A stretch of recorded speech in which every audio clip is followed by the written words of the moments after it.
Breaking news into HQ, and the first no-hitter, first perfecto in the bigs comes in Oakland. And it's turned in by Domingo German of the New York Yankees. 11-0 the final. German throws the fourth perfect game in New York Yankees history.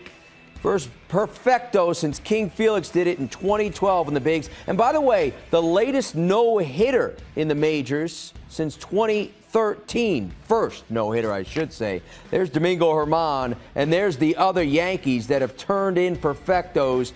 David Cone, the last to do so in 1999. The previous year was David Wells. And, of course, Don Larson did it in the World Series way back in 1956. Let's bring in HQ baseball analyst Matt Snyder. And, Matt, last two starts for Domingo German. 3 1/3, 10 runs, 8 earned. 2 innings, 7 earned runs. How improbable is this performance on this night against the A's? Well, he had the 2 brushes with the sticky stuff earlier in the year, so people were starting to say, hey, he can't pitch without the sticky stuff. And he went out and he faced a relatively punchless A's team, got the job done. But, you know, here's the thing. Throughout baseball history, we've seen that pitchers who sometimes aren't the most elite pitchers in baseball can go out and have a game like this. I was just thinking earlier, it's been a long time since we saw a perfect game. We haven't seen it since 2012, but we saw 3 that season. One of those was Phil Humber. Most people don't know who Phil Humber is, but he threw a perfect game in Seattle that year. Sometimes you just have it, and everything's working. We saw it tonight with German. He was getting ahead of every single hitter. You know, when it's 0-1, 0-2 to every single hitter, you're in complete control. And then it starts to snowball where you could tell he had the swagger going in the last 3 innings there, where you could tell he just wanted the ball to get back to him as soon as possible, go out and get the next out. And, you know, the Yankees played really good defense. It helps that the A's are not a very good offensive team. That certainly helps. But sometimes it's just one of those things that happens. We've seen it throughout baseball history. As I said, we were due for one of these since it had been since 2012. And again, sometimes it just happens. Again, latest no-hitter in a season since 2012. Latest first no-hitter in a season since 2013, I should say. So it hasn't happened in the bigs, even a no-hitter this year. When the Yankees generate offense like this, which hasn't happened much without Aaron Judge, when the runs just accumulate, how much do you think that makes it free and easy for him to let it fly when they're putting up so many runs on this night, winning 11-0? Especially with how bad the offense had been recently. I mean, they scored 1 run last night, and that was a Josh Donaldson solo home run. I do wonder if there was a little bit of the pressure taken off after those big innings there in the middle innings when, you know, all of a sudden you look up at the scoreboard and it's 7-0. Now just do your thing. Now let me complete this game so we don't have to use the bullpen in a close game. Let's not have to bite our fingernails off in this one to finish this.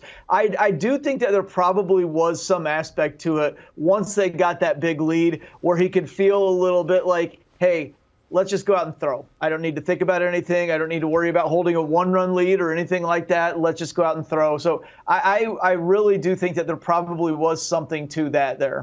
You know, the Yankees, you know, they've needed starting pitching. A lot of injuries in that rotation. The offense hasn't been clicking. But how much do you suppose a performance like this can really ignite this Yankees team moving forward? I mean, honestly, grand scheme of things, it probably won't move the needle that much. They still have on-base percentage problems. Aaron Judge is still out for a long time. You know, maybe Carlos Rodon coming back, probably will come back pretty soon to join the rotation. That will help. But, like, you know, in all honesty, momentum here for the offense. It's hard to say that a perfect game is all of a sudden going to rejuvenate the offense, especially when it's against an A's team that is historically bad. I hate to rain on the parade here. I just wanted to give an honest answer there that I don't think there will be much carryover effect from this. I think it's a really cool moment.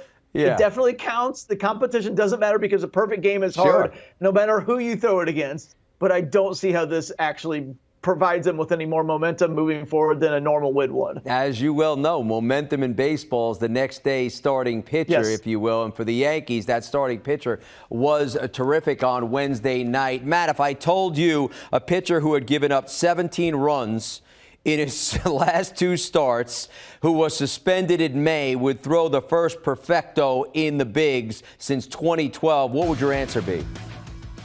I would say that he probably faced either the A's or the Royals. And I think I would have been right. So, yeah. Look, but again, I go back to the Humber game. I remember I was working just like I was tonight for the Humber game when he faced the Mariners. And sometimes it's just a lightning in a bottle situation where a guy's feeling it and he's getting the outs, and a lot of the balls are hit right at the defenders, as you saw in the last few innings with those balls continually going toward Josh Donaldson at third base. Sometimes it's just happening for you. And again, he was working on top. He was making the breaks for himself. But, sometimes you're just on like that. No question about it. I got to mention to you, I remember Philip Humber very well, Matt. He was a first-round pick of the New York Mets.